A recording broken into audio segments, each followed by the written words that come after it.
Some stories come to us not because we seek them, but because they find us at the right moment. This is one of those tales, a simple account of a cowboy, a woman, and a child caught in the rain.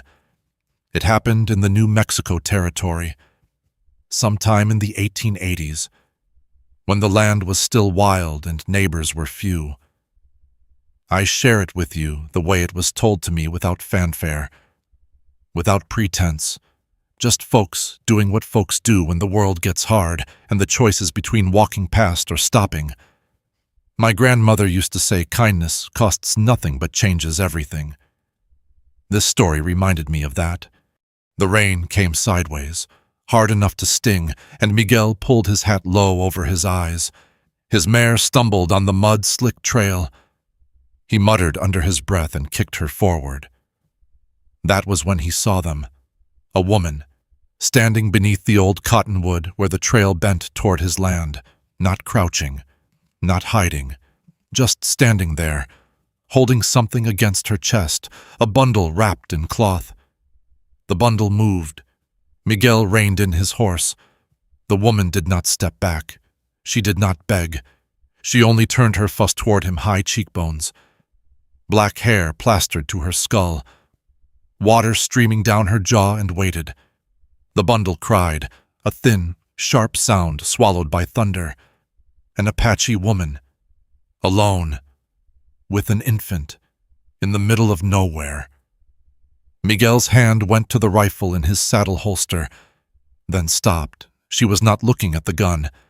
She was looking at him, the way you look at a man when you have already decided he is going to say no. If this opening moved something in you, I'd be grateful if you'd let us know where you're watching from today. From the data we've received, 60% of our viewers haven't subscribed yet. If you'd kindly subscribe and support us, we can keep bringing you stories like this one. Thank you kindly. Miguel kicked open the door and the smell hit him, first dust, cold ash, the sour tang of a house unlived in. He had forgotten how dead a place could feel. He set down the lantern. The flame caught and threw shadows across the walls. In the corner, a small bed with a quilt folded on top. Elena had made that quilt. He looked away. The woman stood in the doorway. The baby pressed to her chest. Water dripped from her hair onto the planks. She did not enter. "Get in," Miguel said. His voice came out rougher than he meant. She stepped inside. One step, then stopped, her back against the doorframe, eyes moving stove, window, rifle rack, the small bed in the corner, mapping exits. He had seen men do that in cantinas before a fight. He turned to the stove, shoved kindling into the belly, struck a match. His hands were clumsy. He could feel her watching. When was the last time someone watched him do anything? The fire caught. He swung the kettle over, then reached for the red tin on the shelf. Arbuckles. The angel on the label smiled up at him, faded and chipped. He poured 2 cups, set one on the table, pushed it toward her. She did not move. He picked up his cup, drank. The coffee burned his tongue. He set it down. Only then did she reach for hers. "She thinks I might poison her." He said nothing, just turned back to the shelf, pulled down the hardtack, broke a piece, bit into it. The bread cracked between his teeth like old bone. She took a piece, bowed her head. Her lips moved without sound. A prayer. Then she ate. The baby stirred, made a small noise.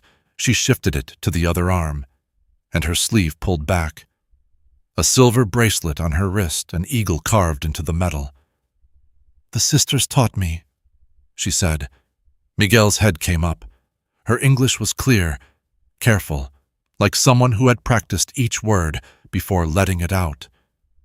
"Santa Fe. When I was 7. He stared at her. She stared back. The fire popped. "Tala," she said. "My name." He nodded. did not ask what it meant. From the corner, from the small bed he had not looked at since he walked in, a sound rose, the creak of old wood. The quilt shifted. Miguel's hand went to his hip before he remembered he had left the pistol by the door. Something was under that blanket. Miguel crossed the room in 3 strides. His boot caught the edge of the rug and he stumbled, hand shooting out to catch himself on the bed frame. The quilt slid. Beneath it, nothing. Just the cornhusk doll Elena had made, fallen sideways against the pillow. Its painted face stared up at him. He picked it up. The husks were dry, brittle under his fingers. Tomas had left it here months ago. Miguel had not touched it since. Behind him. Tala said nothing. He set the doll back on the pillow, pulled the quilt over it. When he turned around, she was looking at the floor. "You sleep there," he said, pointing to the bed. "I'll take the porch." She shook her head. "I will not take your bed. It's not mine."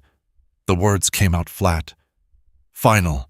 She looked at him then, and something passed across her face, recognition. Maybe.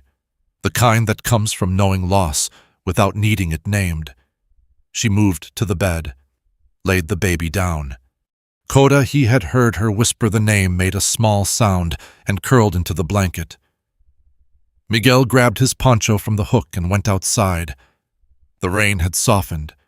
He sat with his back against the porch post, knees drawn up, hat pulled low. Through the window, he could see the glow of the lamp. Her shadow moved once, twice, then stillness. He did not sleep. He listened to the drip of water from the eaves, the distant call of a coyote, the creak of the old cottonwood in the wind. Somewhere in the night, he heard her singing low, wordless, a melody that rose and fell like breath. When he opened his eyes, the sky was pale gray and the air smelled of wood smoke. He sat up. Smoke curled from the chimney. The door was open. Inside, the stove was hot. A pot sat on top, steam rising it, cornmeal mush, the kind his mother used to make. Beside it, a jar of sorghum he had forgotten he owned. The small bed was made. The dolly sat upright against the pillow, positioned with care. He walked to the door, looked out.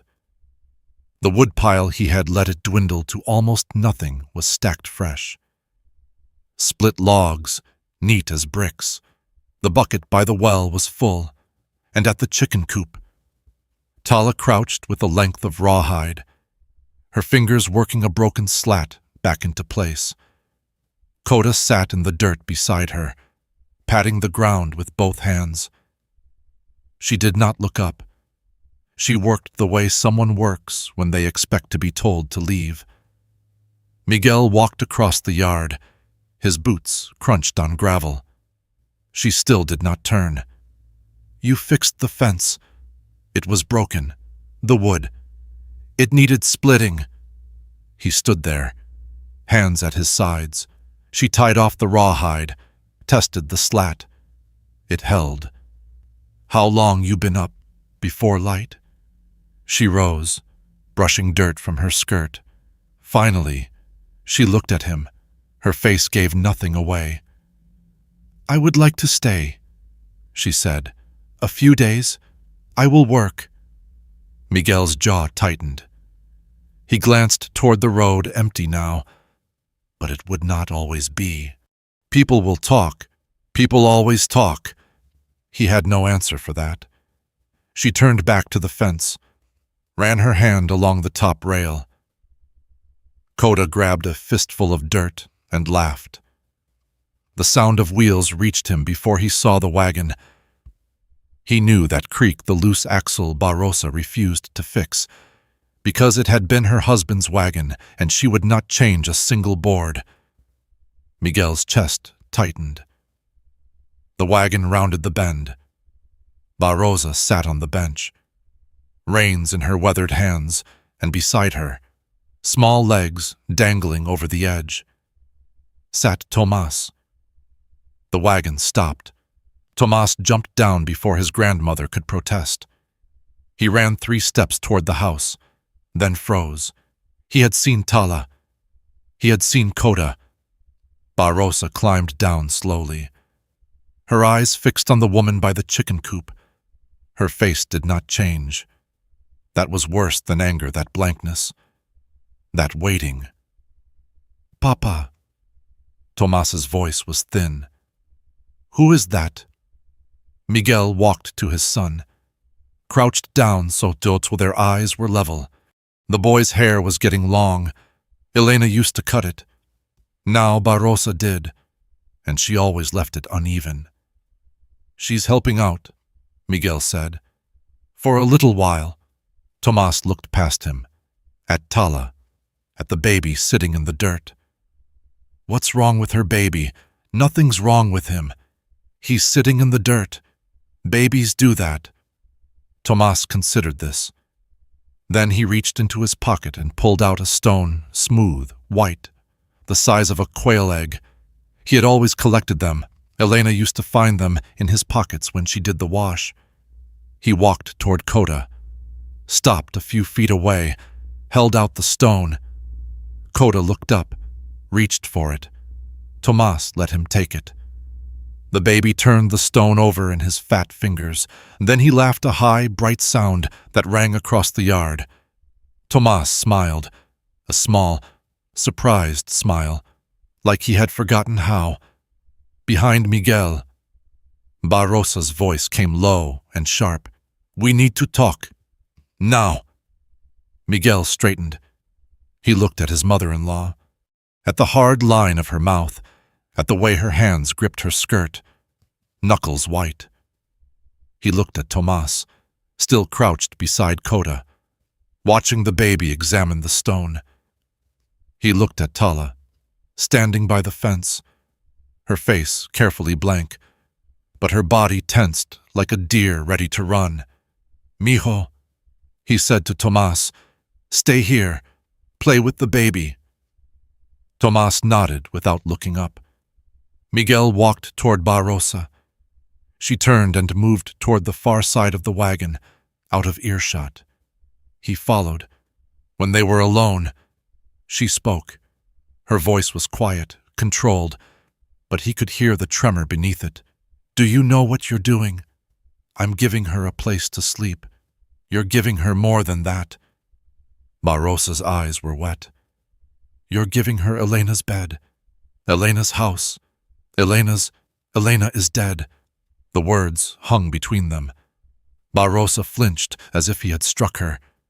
"I know she is dead," she whispered. "I buried her. I washed her body. I wrapped her in the dress she wore on her wedding day." Her voice cracked. "Do not tell me she is dead." Miguel said nothing. There was nothing to say. Barrosa wiped her eyes with the back of her hand. When she spoke again, her voice was steadier. "Who is that woman?" "Her name is Tala." "Apache, yes. And the child, her son, where is the father?" Miguel hesitated. He did not know the answer. He had not asked. Barrosa saw the hesitation. Her eyes narrowed. "You don't know." It was not a question. "You let a stranger into your home, a stranger with a child, a stranger with no name you can trust, and you don't even know where she comes from. She needed help. Many people need help. You cannot help them all." "I'm not helping them all. I'm helping her." Barrosa stared at him. Her face was a map of grief and anger and something else, something that looked almost like fear. "You will lose everything," she said. "Your land, your reputation, your son." "Tomas is my son. No one can take him from me." "Can't they?" Barrosa's voice dropped. "You think this town will let you keep a child when they hear you're living with an Apache woman? You think the church will stay silent? You think—" She stopped. Her eyes moved past him, toward the yard. Miguel turned. Tomas was sitting in the dirt now, cross-legged, facing Coda. The two boys were passing the white stone back and forth between them, taking turns, laughing each time one of them dropped it. Tala stood a few feet away, watching. Her hands were clasped in front of her. Her face was still, but her eyes were bright with something Miguel could not name. Barrosa made a sound, low, strangled. When Miguel looked back at her, she was already climbing onto the wagon. "I will come back for Tomas next week," she said. "Think about what I said." She snapped the reins. The wagon lurched forward. Miguel watched her go. The dust rose behind the wheels and settled on his boots. When he turned back to the yard, Tomas was looking at him. "Is Abuela angry? She's worried." "About what?" Miguel did not answer. He walked to his son, crouched down, put a hand on the boy's shoulder. "Do you want to stay for supper?" Tomas's face lit up. "Can I? If you want." The boy looked at Coda, at Tala, then back at his father. "I want to stay," he said. "I want to teach Coda how to throw stones." Miguel nodded. He stood up. Tala was watching him. Her face was unreadable. "1 week," he said. "You can stay 1 week." She did not smile. She did not thank him. She only nodded once, slowly, and turned back to the fence. But as she walked away, Miguel saw her shoulders drop just slightly, just for a moment, as if she had been holding her breath for a very long time. And from the road, fading into the distance, came the sound of Barrosa's wagon, the loose axle creaking, the wheels grinding against stone, and something else, another horse, coming from the opposite direction. Miguel's hand moved to his hip. The rider appeared on the ridge, a silhouette against the morning sun. He was heading straight for the ranch. The rider was Mr. Miller from the neighboring spread. He tipped his hat, asked if Miguel had seen any strays from his herd, and rode on without dismounting. His eyes lingered on Tala for a moment too long, but he said nothing about her. That was the first day, 3 weeks later. The ranch looked like a different place. Miguel stood on the porch, watching the sun climb over the eastern ridge. The air smelled of wood smoke and baking bread. From inside the house came the clatter of dishes, Tomas's voice asking a question. Tala's low reply, then laughter, both children. Tangled together, high and careless. He had forgotten what that sound did to a house, how it filled the corners, how it made the walls feel less like a cage and more like shelter. Wildflowers sat in tin cans on the windowsill. Tala had picked them from the meadow near the creek, yellow and purple and white, arranged the way his mother used to arrange them when he was a boy. The curtains, patched together from flour sacks, softened the morning light. The floor had been swept so many times the boards were starting to shine. The door opened behind him. Tala stepped out, wiping her hands on her apron. The apron had been Elena's. Miguel had found it folded in a trunk 2 years ago and had not touched it since. Now it hung from Tala's waist, stained with flour and sorghum, and he found he did not mind. "Breakfast is ready." He nodded but did not move. She stood beside him, looking out at the same hills. Her hair was braided today, pulled back from her face. The silver bracelet caught the morning light. "The Miller children," she said. "They came by yesterday while you were with the cattle." "What did they want?" "To watch. I was teaching Tomas his letters on the slate." She paused. "They asked if they could learn too." Miguel turned his head. "What did you tell them?" "I told them to ask their mother." He grunted. Mrs. Miller was a hard woman, quick to judge. Her husband was softer, but he did not cross her often. They came back this morning, Tala said. With permission. Miguel looked toward the road.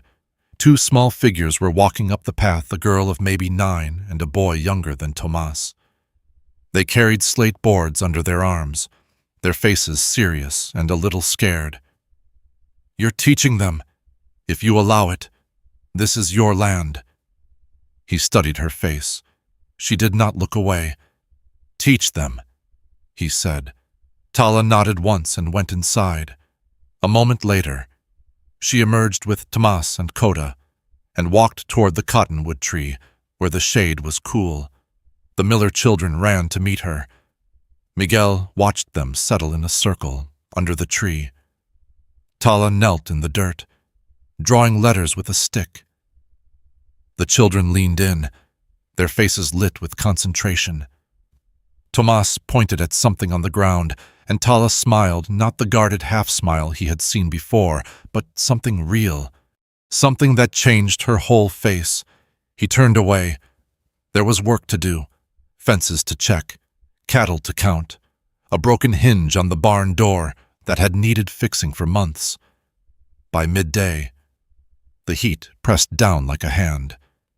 Miguel sat on an overturned bucket in the shade of the barn, eating cornbread and drinking water from the canteen. The bread was still warm. She had wrapped it in cloth and left it for him without a word. He bit into it. The texture was different from the hardtack he had lived on for 2 years, soft, dense, sweetened with something he could not quite name. Honey, maybe, or the sorghum she had found in the back of his pantry. He ate it all, licked the crumbs from his fingers. When he walked back to the house in the late afternoon, the children were gone. The yard was quiet, too quiet. He found them inside, gathered around the table.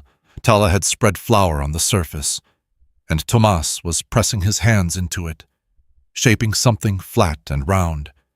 Coda sat in a wooden crate lined with blankets, a bed Tala had made from scraps, watching with wide eyes and a wooden spoon clutched in his fist. What are you doing? Tomas looked up. Flour on his nose, making tortillas. Tala's teaching me. Miguel stood in the doorway. He could not remember the last time he had seen his son at that table. After Elena died, the boy had refused to sit there. He ate on the porch, or in the barn, or not at all. Papa, look. Tomas held up a misshapen circle of dough. Is it good? Needs more work? I know. Tala said the same thing. He grinned and went back to pressing. Miguel moved to the stove.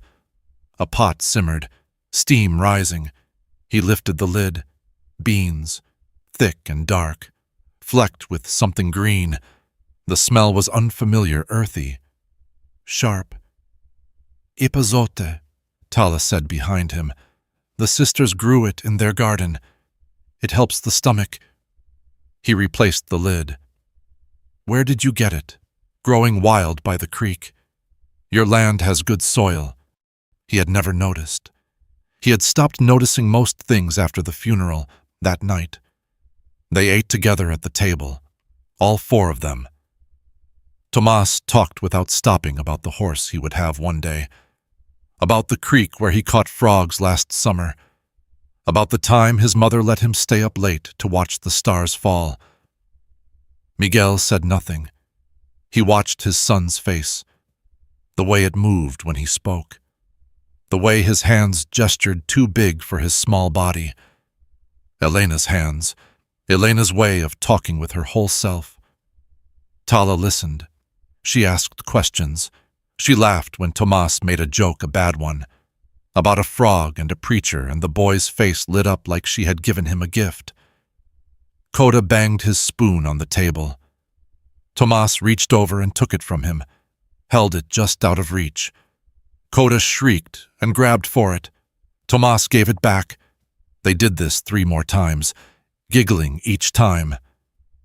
Miguel pushed back from the table and walked to the door. Stepped onto the porch. The night was clear. Stars spread across the sky like salt, scattered on a dark cloth. He could hear the children inside, still laughing. Tala's voice, low and steady, the scrape of chairs being pushed back. He pulled his harmonica from his pocket. He had not played it in 2 years. The metal was tarnished. The wood cracked at one corner. He turned it over in his hands, but did not lift it to his lips. The door opened. Tala sat beside him on the step. Not close, not far, just beside. "Tomas is asleep," she said. "Coda, too." Miguel nodded. They sat in silence. The wind moved through the cottonwood, making the leaves whisper. "Your wife," Tala said. "She made the doll." It was not a question, but he answered anyway. "For Tomas, when he was born." He paused. "She died that same day." Tala did not say she was sorry. She did not say anything. She just sat there, looking at the sky, her hands folded in her lap. "The doll," she said finally. "Tomas does not play with it." "No." "But he keeps it." "Yes." She nodded slowly. "He keeps her there, in the doll, where he can see her." Miguel's throat tightened. He lifted the harmonica to his lips. Did not play, just held it there, feeling the cold metal against his skin. From inside the house, Coda made a sound in his sleep, a small cry. Quickly quieted, Tala tilted her head, listening, then relaxed when silence returned. "I should tell you something," she said. Her voice had changed. Lower, careful. Miguel lowered the harmonica, turned to look at her. Her face was still, but her hands were gripping the edge of the step, knuckles pale against her brown skin. "There was a man," she said, "at the general store in town, the one with the red sign. He came by yesterday while you were in the north pasture."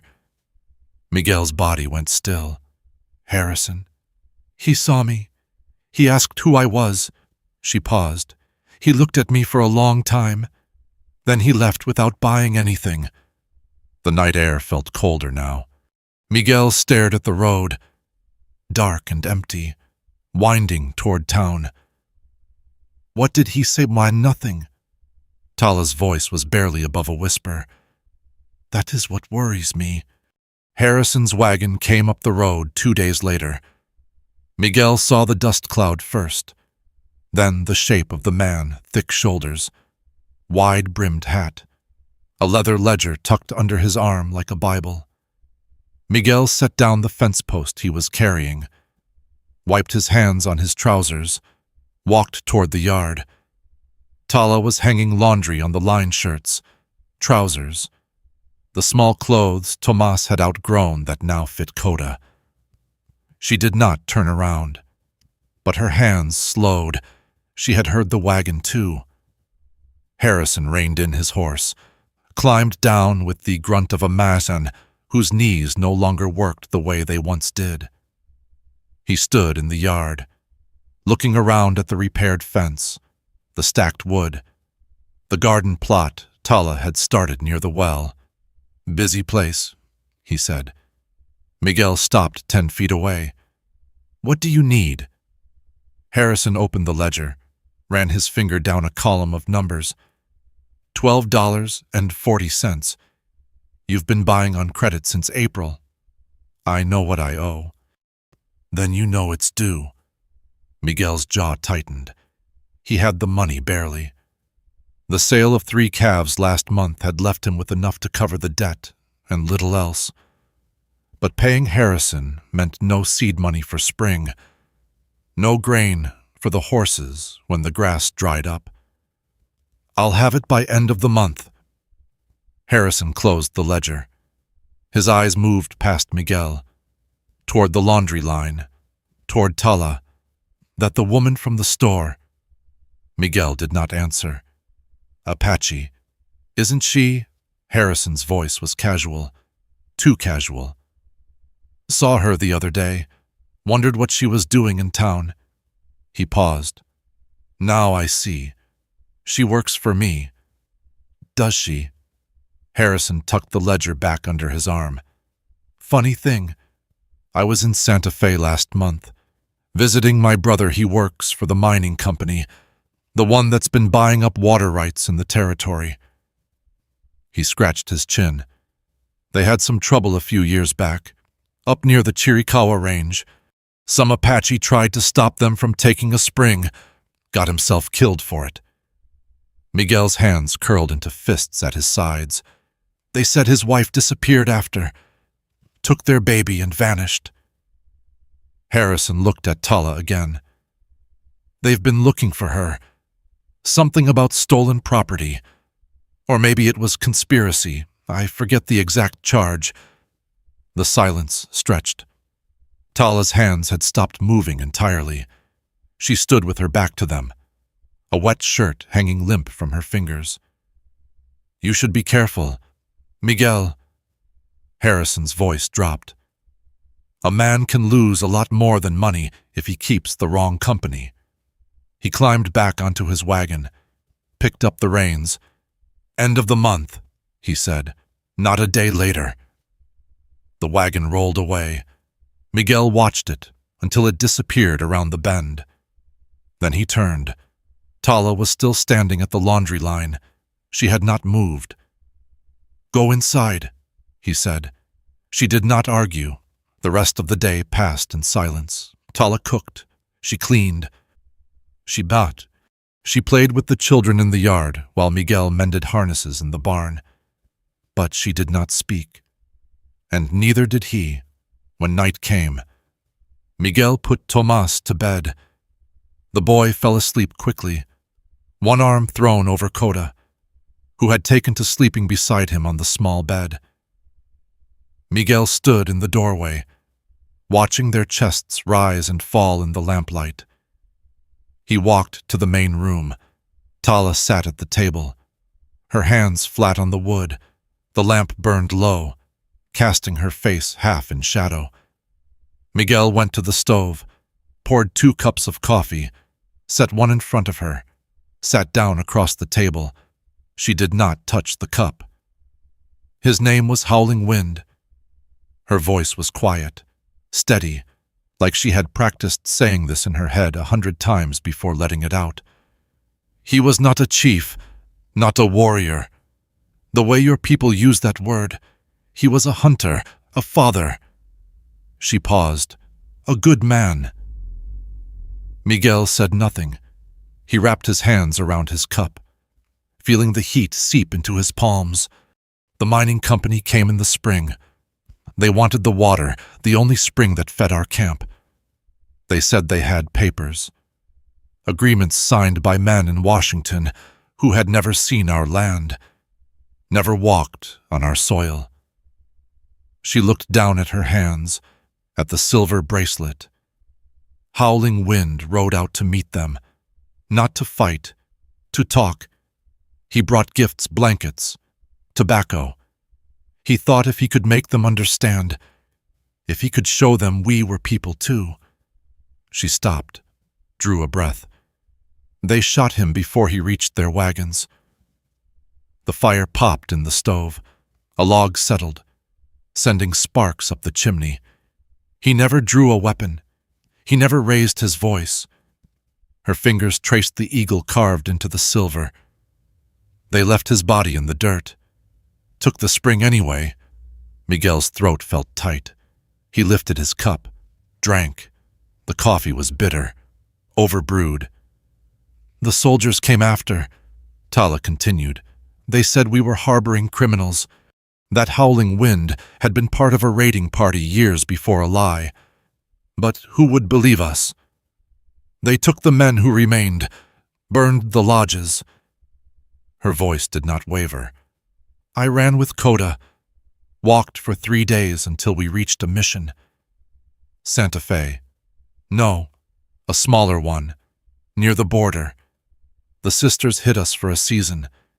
Then the soldiers came there too, asking questions. She looked up, met his eyes. I have been running for 2 years. Coda has never known a home that did not end in leaving. Miguel set down his cup. The ceramic clicked against the wood. Harrison knows. Yes. He'll tell people. Yes. The lamp flickered. Outside. A coyote called, high and lonesome. Another answered from somewhere farther away. What will you do? Shiamnet asked. Miguel stared at the table, at the grain of the wood, the scratches from years of use. Elena had sat at this table every morning. Tomas had taken his first steps holding onto its edge. Now a stranger sat across from him, telling him a story that could burn everything he had built. I don't know, he said. It was the truth. He did not know. Tala reached across the table, opened her palm. The bracelet caught the lamplight, the eagle seeming to move in the flickering glow. This is worth $2, she said. Maybe 3. It is all I have from him, all I have to prove he existed. Her voice did not waver. I have never tried to sell it. I never will. Miguel looked at the bracelet, at the eagle, wings spread, frozen in silver. Your husband, he said slowly. He was protecting his family, yes. His water, his land, yes. Miguel thought about his own land, his own water. The well Tala had been drawing from every morning, the creek where she found the herbs, the spring that fed his cattle in the dry months. He did right, Miguel said. Tala's eyes glistened in the lamplight. She blinked once, hard, and the shine was gone. Gracias, she said softly. She stood, walked to the window, stood there with her back to him, looking out at the darkness. I will leave in the morning, she said, before the children wake. It will be easier that way. Miguel pushed back from the table. The chair scraped against the floor. No. She turned. Her face was blank. Guarded the same face she had worn the night he found her in the rain. You heard Harrison. If I stay, I heard him, then you know what will happen. The debt is only the beginning. He will tell everyone. The other ranchers, the sheriff, the men at the saloon. She paused. By next week. Every person in this valley will know who I am, who they think I am. Miguel walked to the stove, added a log to the fire, watched the flames catch and climb. My wife died in this house, he said. His back was to her. He could not say this looking at her face, giving birth to a son who will never know her face. For 2 years, I lived here like a dead man, ate when I remembered, worked because there was nothing else. Let my boy grow up with his grandmother because I couldn't stand to look at him. His voice roughened. He has her eyes. Did you know that Elena's eyes? Every time I looked at him, I saw her dying. He turned to face her. Then you showed up in a rainstorm with a baby in your arms. And now my son laughs at supper. My house smells like bread instead of dust. There are flowers in tin cans on my windowsill. He took a step toward her. You think I'm going to let Harrison take that from me? You think I'm going to let anyone take that? Tala stared at him. Her lips parted, but no words came. From the bedroom, a small voice called out, Papa, is something wrong? Miguel closed his eyes, opened them. Nothing's wrong, mijo. Go back to sleep. Silence. Then the creak of the bed as Tomas settled back down. Miguel looked at Tala. We'll figure it out, he said. But you're not leaving. She held his gaze for a long moment. Then she nodded. Just once. Barely a movement at all. Outside. The wind shifted. The cottonwood groaned, its branches scraping against the roof. And somewhere on the road, invisible in the darkness, came the sound of hoofbeats, faint but steady. Growing closer, someone else was coming. Sunday morning came gray and windless. Miguel stood at the mirror, scraping the razor across his jaw. The blade caught on a spot he had missed, and a thin line of blood welled up. He wiped it with his thumb and kept shaving. Behind him, Tomas sat on the bed, struggling with his bootlaces. Coda watched from his crate, chewing on a wooden spoon Tala had given him. "Are we going to church?" Tomas asked. Miguel rinsed the razor, set it on the shelf. "Yes." "Is Tala coming?" He looked at his son in the mirror. The boy's face was open, curious. He did not understand what questions could cost. "No, she's staying here with Coda. But I want her to come." "She can't." "Why not?" Miguel turned around, knelt in front of his son, took the bootlaces from his small fingers and tied them himself left, right. The loops pulled tight. "Some things are complicated. Mijo, you'll understand when you're older." Tomas frowned. "That's what Abuela says when she doesn't want to explain." Miguel almost smiled. Almost. They rode into town on the wagon, Tomas sitting beside him on the bench. The church stood at the end of the main street, white clapboard. A bell tower that leaned slightly to the east, a wooden cross above the door that had been struck by lightning twice and repaired each time.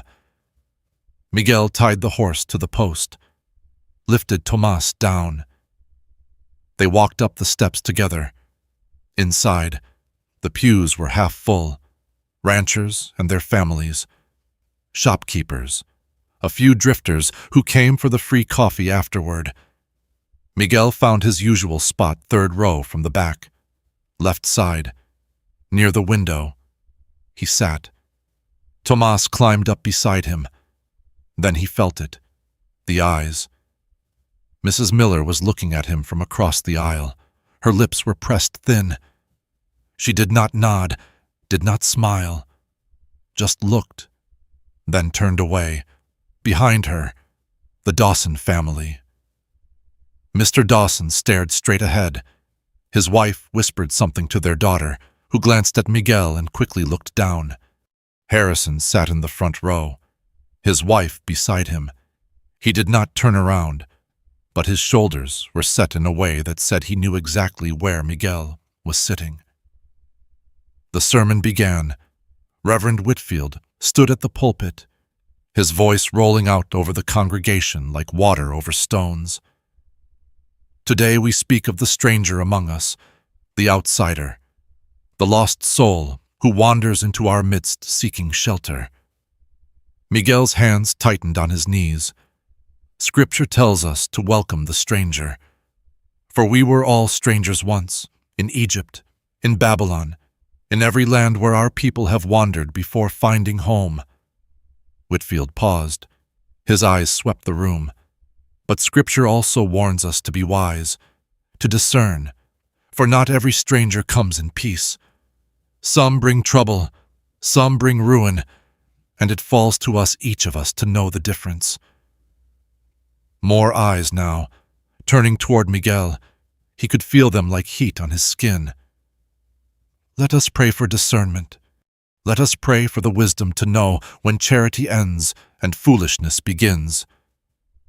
Miguel did not bow his head. He sat rigid, staring at the cross above the altar, until the prayer ended and the congregation rose to sing. After the service, he walked Tomas to the wagon without speaking to anyone. Mrs. Miller passed within 3 feet of him and did not say a word. The Dawson children, who had played with Tomas at the last church picnic, ran past without stopping. Tomas climbed onto the wagon. His face was confused, troubled.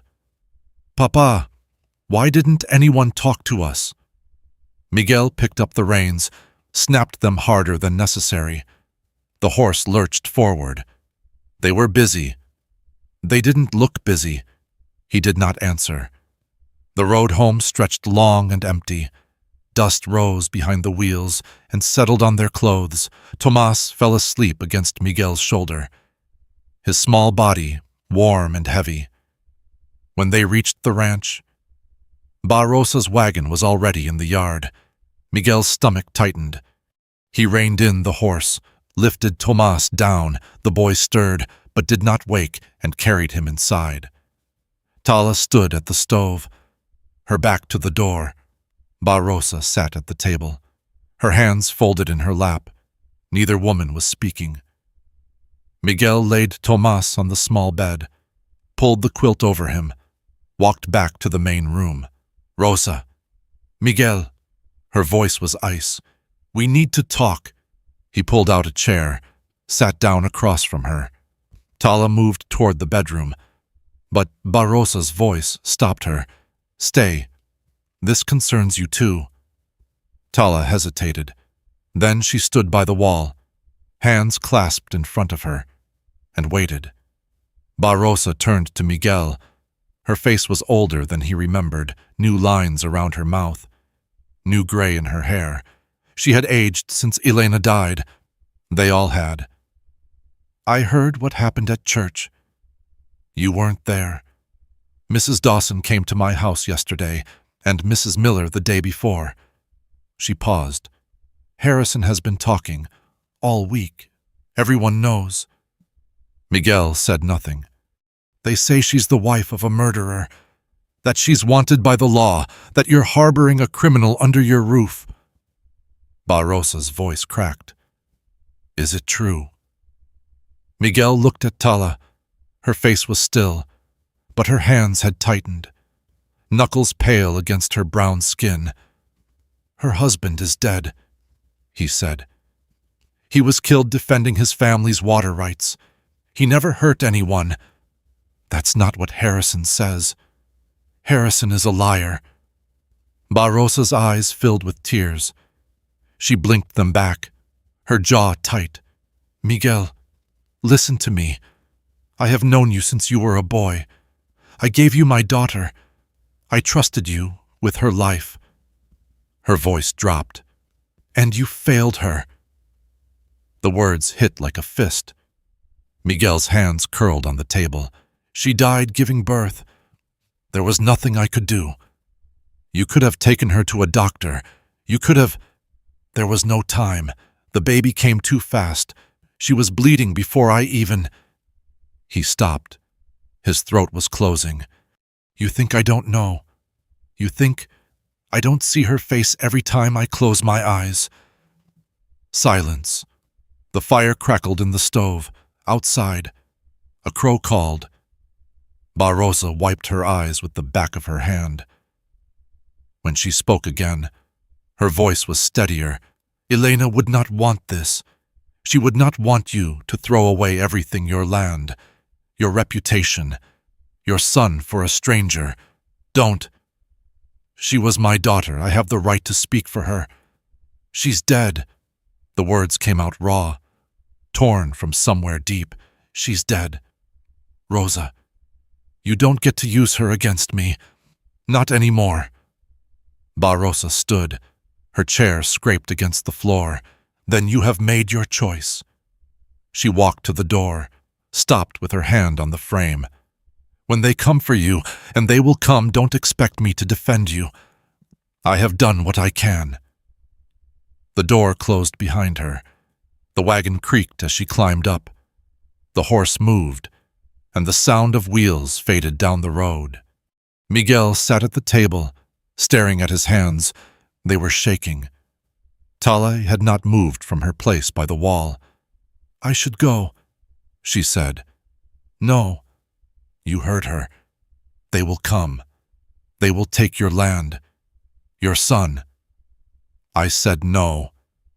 He stood, walked to the shelf, pulled down a bottle Tennessee whiskey, unopened since before Elena died. He had bought it for their anniversary, never had the chance to give it to her. He broke the seal, poured a glass, did not drink. Tala went to the bedroom. He heard her voice, soft, soothing, singing to Coda. Or maybe to Tomas. Both children murmured in their sleep. Miguel carried the glass to the porch, sat on the top step. The sun was setting, painting the hills in shades of red and gold. He lifted the glass to his lips, stopped. Through the window, he could see them, Tala, sitting on the edge of the small bed, Tomas and Coda curled together under the quilt, one small arm thrown over the other. She was tucking the blanket around them, her hands gentle, patient. The quilt was Elena's, the children were not, and yet. Miguel set the glass down on the step, untouched. He sat there until the stars came out, until the lamp inside flickered and died, until the only sound was the wind in the cottonwood and the distant howl of a coyote. Somewhere around midnight, he heard it, hoofbeats, more than one horse coming up the road. The hoofbeats stopped at the gate. Miguel rose from the step, his hand moving to his hip before he remembered the pistol was inside. By the door. He had grown careless. 3 riders sat in the darkness. Their faces were hidden by the shadows of their hat brims. But Miguel recognized the shape of the lead horse, Harrison's bay mare. "Evening, Miguel." Harrison's voice carried across the yard. Behind him, 2 other men ranch hands, from the look of them. "It's past midnight." "So it is." Harrison did not dismount.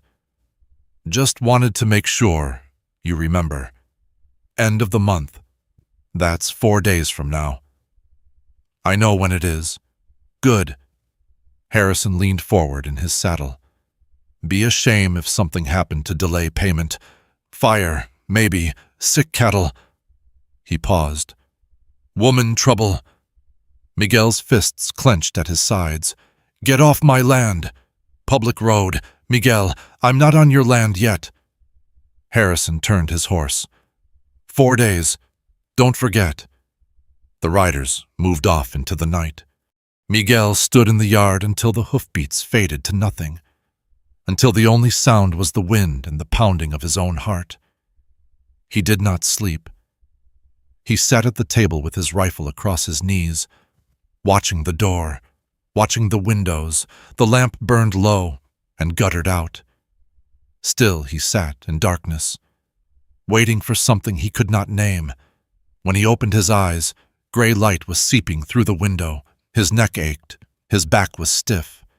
He had fallen asleep in the chair, a sound, soft, deliberate. He turned his head.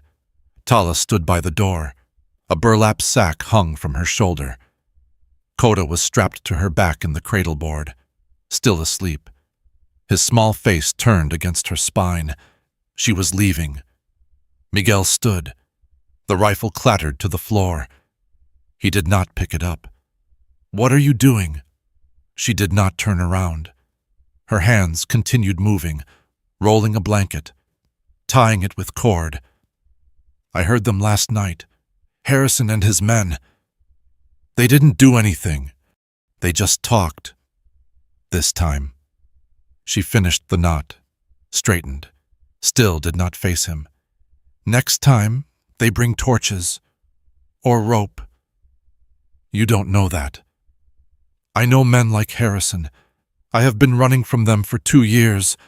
Her voice was flat, exhausted. "I will not let them burn this place. Tomas inside.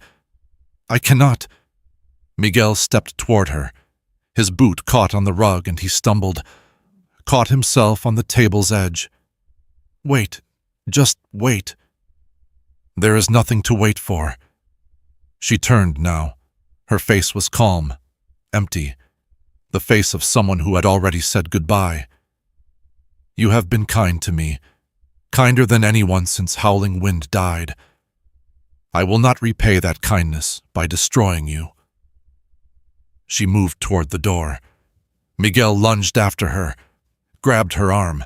She pulled free. "Don't." she said. Please. She stepped outside. The sky was pale, the air cold. Dew clung to the grass. Miguel followed her across the yard. His feet were bare. He had not thought to put on boots. The mud from last night's dew squelched between his toes, cold and thick. Tala, stop! She did not stop. She walked toward the road, her back straight, the bundle over her shoulder. Coda still sleeping against her spine. Miguel ran. His foot caught a root, and he went down hard, hands sinking into the mud up to his wrists. Cold muck splashed onto his face, into his mouth. He spat it out, tried to push himself up. His hands slipped. He went down again, face first this time, the mud coating his chest, his arms seeping through his shirt. He lay there for a moment, tasting dirt, feeling the cold seep into his bones. This is what you are, a voice in his head said. A man who cannot even stand up. He pushed himself to his knees. Mud dripped from his chin, from his hair. He could feel it caking on his face, filling the lines around his eyes. Tala had stopped. She was looking at him. I don't care about the house, he said. His voice was hoarse. I don't care about Harrison, or the debt, or what the whole town thinks. He got one foot under him, then the other, stood there, swaying, covered in mud, his bare feet sinking into the wet ground. Before you came, he said, I was dead, walking around, eating, sleeping, but dead. I let my son live with his grandmother because I couldn't stand to see Elena's eyes looking back at me. I let this place fall apart because I didn't care if it stood or burned. He took a step toward her, his foot squelched in the mud. Then you showed up with nothing but a baby and whatever you could carry, and you... He shook his head. Mud flew from his hair. You fixed my fence. You planted flowers. You taught my son his letters. You made him laugh. His voice cracked. You made me laugh. Tala stared at him. Her face had changed. The blankness was gone.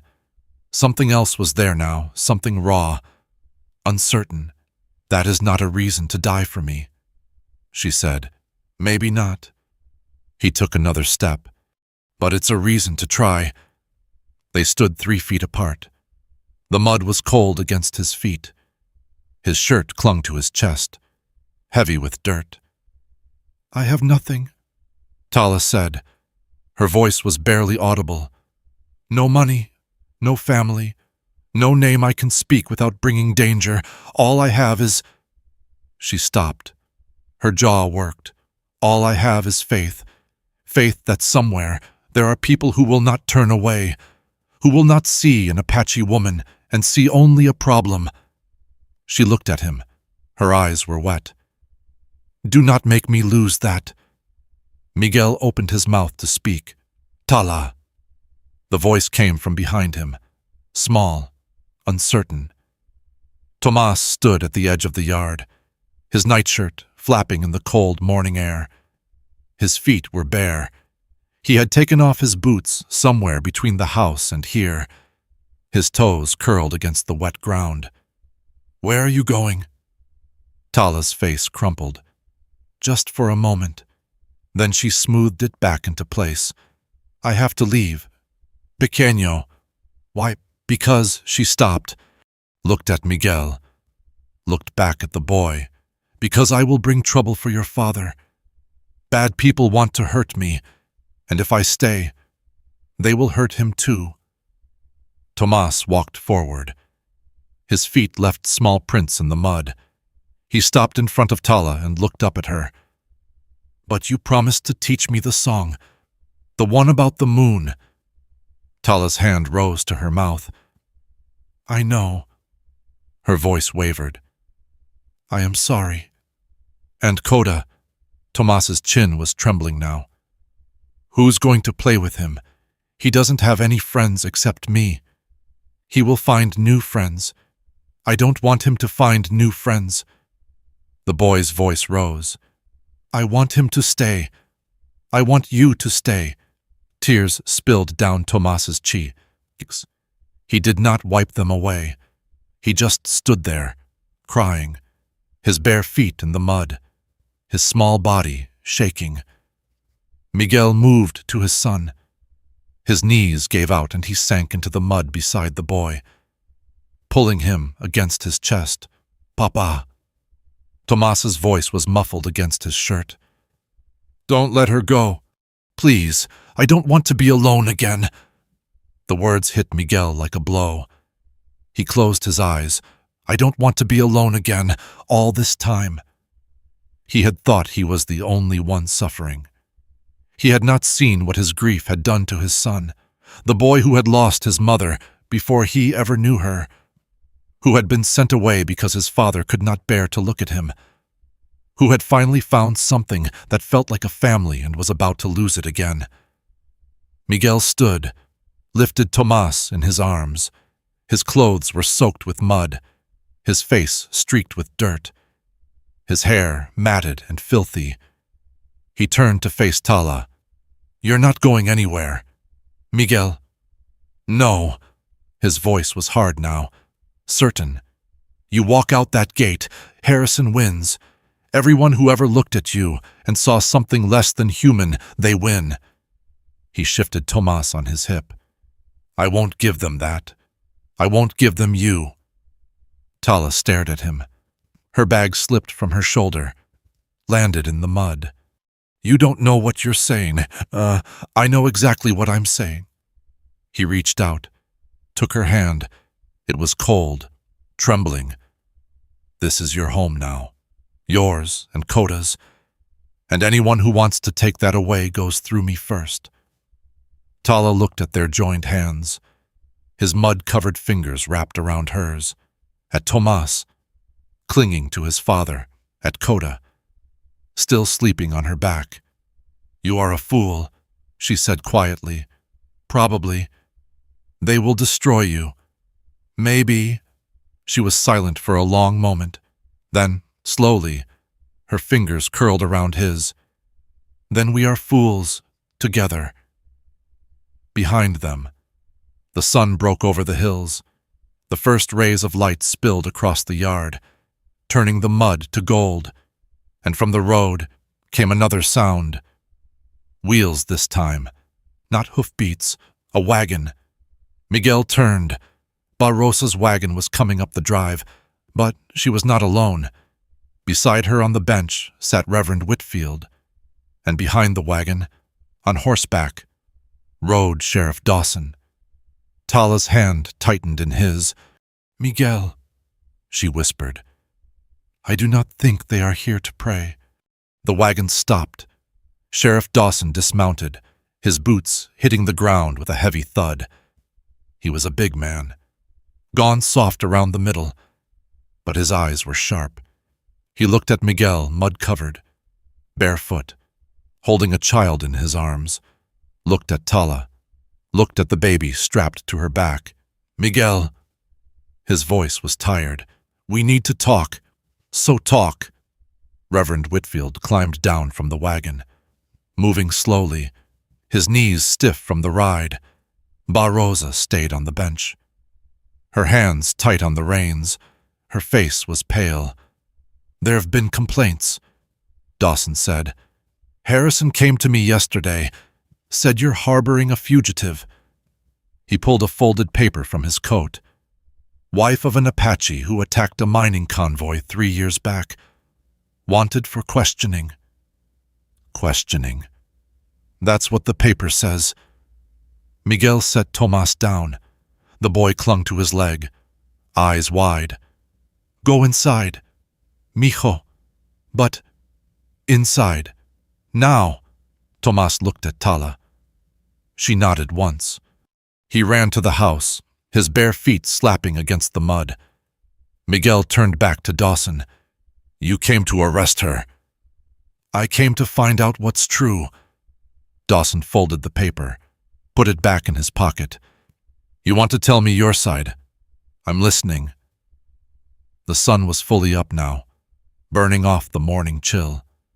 Miguel could feel sweat gathering at the back of his neck despite the cold mud still caking his clothes. His hands were filthy. His feet were numb. He looked like a man who had crawled out of a grave. He looked at Tala. She stood motionless. Coda still sleeping on her back, her face a mask. Her husband's name was Howling Wind, Miguel said. He wasn't a raider. He wasn't a criminal.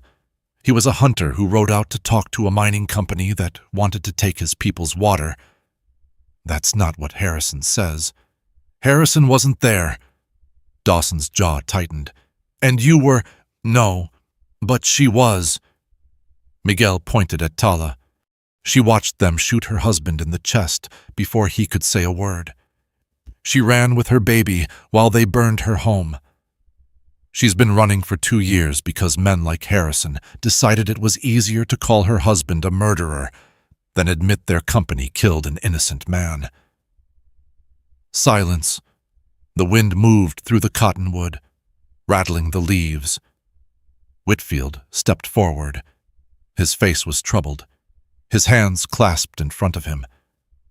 These are serious accusations. Miguel, they're the truth. Can you prove it? Miguel's hands clenched. Can Harrison prove his lies? More silence. Dawson looked at Whitfield. Whitfield looked at Barrosa. She had not moved from the wagon, had not spoken. Her face was stone. The law doesn't work that way, Dawson said finally. I have a warrant. I have to follow it. Then follow it. Miguel's voice was steady. Arrest her. Take her to Santa Fe. Let the mining company decide what truth is. And he stepped forward, putting himself between Dawson and Tala. But know this.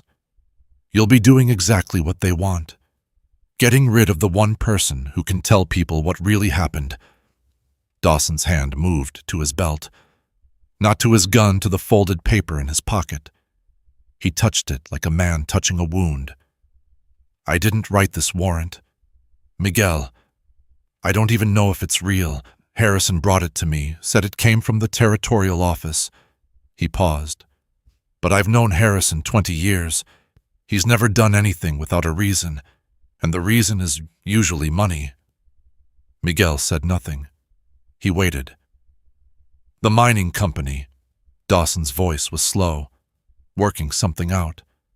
They've been buying water rights all over the territory. Anyone who stands in their way ends up… He stopped, looked at Tala. They'd pay well to keep her quiet. Yes. And Harrison would take a cut. Ask him yourself. Dawson stood there, his hand still on the paper. His face was unreadable. Behind him, Whitfield fidgeted, uncomfortable. Sheriff, the Reverend said, perhaps we should get quiet. Dawson did not look at him. His eyes were on Tala. Ma'am, your husband. What was his name again? Tala's voice came soft but clear. Howling Wind. And the spring. The one they took. What was it called? We called it Speaks in Morning, because the water made a sound at dawn, like singing. Dawson's face changed. Something moved behind his eyes' recognition. Maybe. Or memory. I know that spring. His voice was quiet. I was stationed at Fort Apache 10 years back. We used to water our horses there. He paused. The Chiricahua showed us where it was, said it was sacred, said it had fed their people for 100 generations. Tala's hands trembled. She pressed them together. It still did, she said, until the mining company came. Dawson was silent for a long moment. Then he reached into his pocket, pulled out the warrant, looked at it. This warrant, his voice was rough. It's got a judge's signature. Judge Wheeler. He looked up. I got word last week from Santa Fe. Wheeler died last spring. Heart gave out. He folded the paper slowly. Harrison didn't mention that. Whitfield's eyes widened. Sheriff, if the warrant is invalid, it's not invalid. It's suspicious. Dawson put the paper in his pocket. I'm going to ride to Santa Fe myself, talk to the territorial office, find out who really issued this and why. Miguel let out a breath he did not know he was holding. Until then, Dawson continued, this woman stays where she is, under my protection. He looked at Miguel. You understand what that means. Anyone comes for her. They go through me first. I understand. Dawson walked to his horse, mounted, looked down at them from the saddle. Harrison's not going to like this. No. He'll make trouble. He already has. Dawson nodded slowly. Then we'll deal with it when it comes. He turned his horse, stopped. One more thing. The debt you owe him. Is it real? $12.40. Pay it. Today, in cash. Don't give him any leverage. Dawson tapped his hat. I'll be back in a week. He rode off down the road. Whitfield watched him go, then turned to Miguel. The Reverend stopped, shook his head. I came here thinking I knew what was right. Now, I'm not sure. That's a start. Whitfield climbed back onto the wagon. He did not look at Tala, did not look at Miguel. He stared at his hands, at the reins Rosa had not released. Rosa, he said quietly, we should go. Rosa did not move. Rosa, she turned her head, looked at Miguel. Her eyes were wet. I saw him, she said. Her voice was barely a whisper. Tomas, through the window, when you were in the mud. Miguel stared at her. He was crying. Her voice cracked. He was standing at the window, watching you fall, and he was crying so hard his whole body shook. She wiped her eyes with the back of her hand. I have not seen him cry since Elena's funeral. I thought he had forgotten how. She looked at Tala, for the first time, really looked at the silver bracelet, at the sleeping child on her back, at the worn clothes and the calloused hands. My husband died when Elena was small, she said. I raised her alone, every day. I was afraid I would fail her, afraid the world would take her from me. Her voice cracked. And then it did.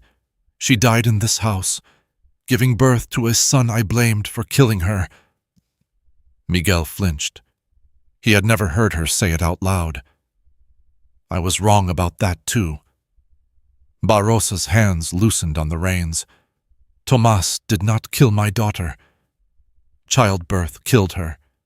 And my grief made me cruel. She looked at Miguel. I have not been fair to you. I blamed you for not saving her. I blamed Tomas for surviving. I blamed everyone except myself for the bitterness I could not let go. The wind picked up. Leaves scattered across the yard. I cannot undo what I have done. Rosa straightened on the bench, but I can stop making it worse. She reached behind her, pulled something from under the seat, a bundle wrapped in cloth. This was Elena's. She held it out, the quilt she was making before she died. I kept it because I could not bear to see it in anyone else's hands. Tala did not move. Take it, Rosa's voice broke. Please, it should be in a home where children sleep, not in an old woman's trunk. Slowly, Tala walked to the wagon. She reached up, took the bundle. The cloth fell away, revealing the quilt beneath bright colors. Red and yellow flowers, stitched with tiny, perfect stitches. Gracias, Tala said softly. Rosa nodded. She lifted the reins. I will come back, she said. Next week, To see my grandson, she paused, and to meet the woman who brought life back to this house. The wagon rolled away. Whitfield did not look back. Barrosa did not wave. But as they reached the bend in the road, Miguel saw her hand rise just for a moment and touch her heart. Miguel stood in the yard, Tala beside him. The mud was drying on his skin, cracking in the morning sun. "We need to go to town," he said. Tala looked at him. "The debt. I'm paying it today, in cash, in front of everyone." He turned toward the barn. "I'm selling 15 head. That's half my herd. But I'm walking into Harrison's jaded store with money in my hand and my back straight. I will come with you." He stopped, turned. "They'll stare. They'll whisper. Let them." Tala lifted her chin. "I am done hiding." Miguel looked at her mud-stained, tired, still holding the quilt Barrosa had given her. She looked like someone who had already lost everything and found it again. "Then let's go," he said. They hitched the wagon, loaded the cattle, drove toward town with the sun at their backs and the road open before them. Halfway there, a rider appeared on the horizon. Coming fast, Miguel pulled the wagon to a stop. His hand went to the rifle beside him. The rider came closer. Closer. It was Harrison. And he was not alone. Harrison reined in his horse 20 feet from the wagon, behind him. 3 men ranch hands from the look of them. Hired muscle. They sat their horses in a loose line, hands resting on their saddle horns. Miguel did not reach for the rifle. He kept his hands on the reins, steady, visible. "Harrison, Miguel." Harrison's eyes moved to Tala, to the cattle behind the wagon, going somewhere. "Town, to pay my debt." Harrison's jaw tightened. "Heard Dawson came to see you this morning." "He did. Heard he's riding to Santa Fe, asking questions about that warrant." Miguel said nothing. Harrison shifted in his saddle. His horse snorted, stamped. "That warrant is real," Harrison said. "Signed by Judge Wheeler. Judge Wheeler died last spring. Before he died, it's still valid. Then why are you here?" Miguel kept his voice flat. "If the law is on your side, let the law handle it." Harrison's face darkened. He looked at his men, looked back at Miguel. "I'm here to collect what's owed." "I told you. I'm on my way to pay." "Not the money." Harrison's voice dropped. "Her." Tala's hand found Miguel's arm. Her fingers were cold. Miguel looked at Harrison, at the 3 men behind him, at the road stretching empty in both directions. "She's under the sheriff's protection. Dawson's not here." "No, but I am." Harrison laughed a short, ugly sound. "You one man with a wagon full of cattle." He shook his head. "Be smart. Miguel, hand her over. I'll forget the debt. You keep your land, your son, your life." Miguel's hands tightened on the reins. The leather creaked. "You know what happened to her husband." "I know what the company told me. They lied." Harrison's smile faded. "Maybe they did. Maybe they didn't. Either way, it's not my problem." He leaned forward. "My problem is I promised certain people I'd deliver her to Santa Fe. They're paying good money. Then you'll have to find it somewhere else." Silence. The wind picked up, carrying dust across the road. Harrison looked at his men, one of them, the youngest. A boy barely older than 18 shifted uncomfortably in his saddle.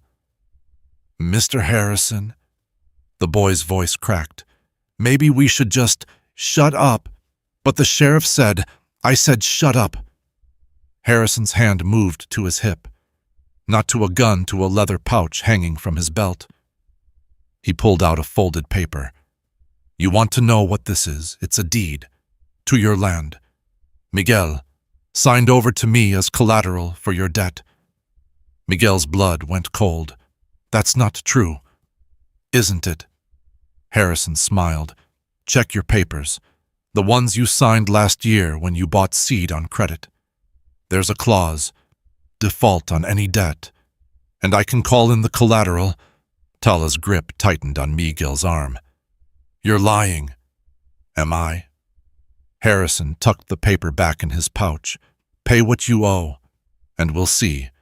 But by the time you sell those cattle, I'll have filed the claim. Miguel's mind raced. He had signed papers, dozens of them over the years. He never read them carefully. You trusted the man you were doing business with. Harrison had never kept his word about anything. What do you want? Harrison's smile widened. I told you, her. Miguel looked at Tala. Her face was pale, but her eyes were steady. No. Then you lose everything. Maybe. Miguel picked up the reins. But I'll lose it standing up, not on my knees. He snapped the reins. The wagon lurched forward. Harrison's horse shied sideways. You're making a mistake. Miguel, wouldn't be my first. The wagon rolled past. The cattle followed, lowing and jostling. Miguel did not look back. Behind him, he heard Harrison's voice, sharp and angry, heard the men arguing, heard hoofbeats retreating, not pursuing. He did not breathe until they reached the edge of town. The sale took 3 hours. Miguel stood in the cattle yard, haggling with buyers, counting money, watching his herd dwindle from 40 head to 25. Each sale was a cut. But when he walked into Harrison's store with cash in his hand, he walked in whole. Harrison was behind the counter. He looked up when Miguel entered. His face was blank. $12.40.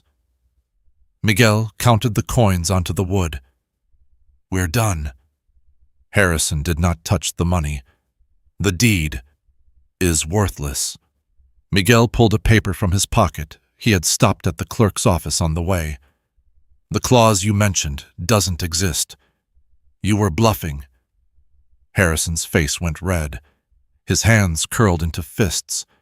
You think this is over. I think you're going to take my money, write me a receipt, and never speak to me again. Miguel leaned forward. And if you do, if you come near my land or my family, I'll tell everyone in this town what you tried to do. The fake warrant, the blackmail, all of it. Harrison's mouth opened. Harrison's mouth closed. Miguel waited, slowly. Harrison picked up the coins, counted them, wrote out a receipt in silence, pushed it across the counter. Miguel took it, folded it, put it in his pocket. Good day, Mr. Harrison. He walked out into the sunlight. The seasons turned, autumn deepened. Then winter came and went, lean months. Beans more nights than not. But no one complained. Spring brought new grass, new calves, new life. On a morning in early summer, Miguel hammered the last nail and stepped back. The wood was rough cut. The letters uneven. He had carved them himself, by lamplight, over 3 nights. But they were clear enough. Rancho Esperanza. Tala stood beside him, coda on her hip. She read the words slowly, sounding them out. Esperanza. Hope. Sister Maria taught you that. She taught me many things. Tala looked at him. Why this name? Miguel wiped the sweat from his forehead. Because that's what this place is now. Tomas ran up, breathless. Is it done? Can I see? Miguel lifted him up. The boy traced the letters with his finger. Rancho Esperanza, he said. That's our house. That's our home. Tomas grinned. Coda grabbed for the sign, missed, and laughed. Sunday came clear and warm. Miguel wore his good shirt, the one Elena had sewn for him. It still fit, though the sleeves were shorter than he remembered. The wagon rolled toward town. Tomas sat between Miguel and Tala, his hair combed flat, his boots polished. Coda slept in his cradleboard, strapped to Tala's back, at the church. People stared. Miguel had expected that. He walked up the steps, Tala beside him, and did not look away. Inside, they found a pew, third row from the back, left side. Mrs. Miller was there, across the aisle. She looked at Tala, looked at the children. Then, slowly, she nodded. Not everyone did. Some looked away, but that was all right. Rome was not built in a day. As the old folks said, after the service, Barrosa was waiting outside. She held a jar of apple preserves. "For the children," she said, handing it to Tala. "I made it yesterday." Tala took the jar. Their fingers touched. "Gracias, Rosa." Barrosa's eyes were wet. She turned away quickly, pretending to adjust her bonnet. Tomas tugged at Miguel's sleeve. "Can we go home now? I want to show Coda the creek." Miguel looked at Tala. She smiled a small, tired smile, but real. "Yes. Mijo, let's go home." Evening fell soft and golden. The four of them sat on the porch, Miguel in the rocking chair, Tala on the step, the children between them. The cottonwood cast long shadows across the yard. The first stars were appearing, faint against the fading blue. Coda was asleep in Miguel's lap.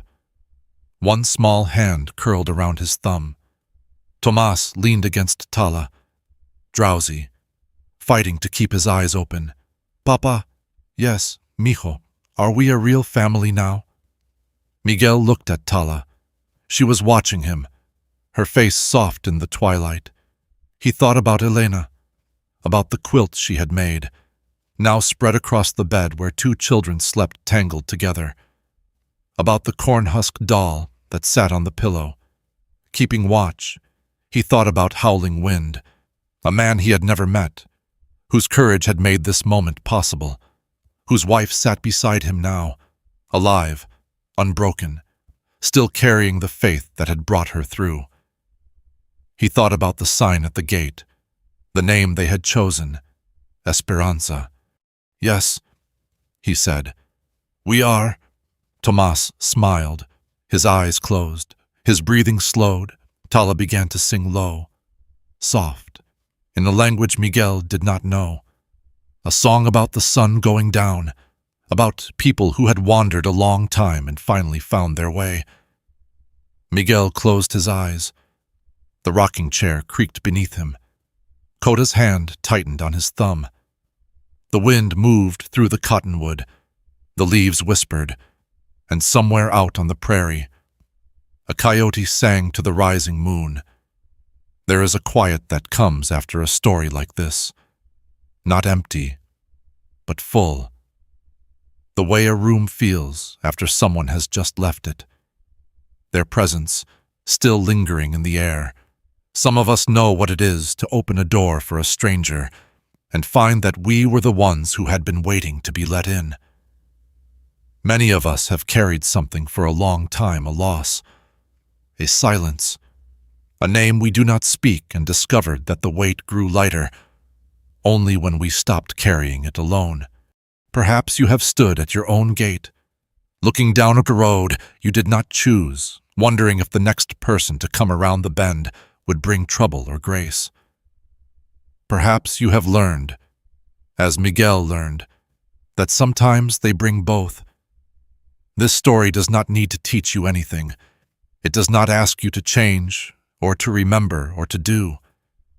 It is allowed to simply rest now, like rain soaking into dry ground, doing whatever quiet work it will. Thank you for staying until the end. Thank you for listening.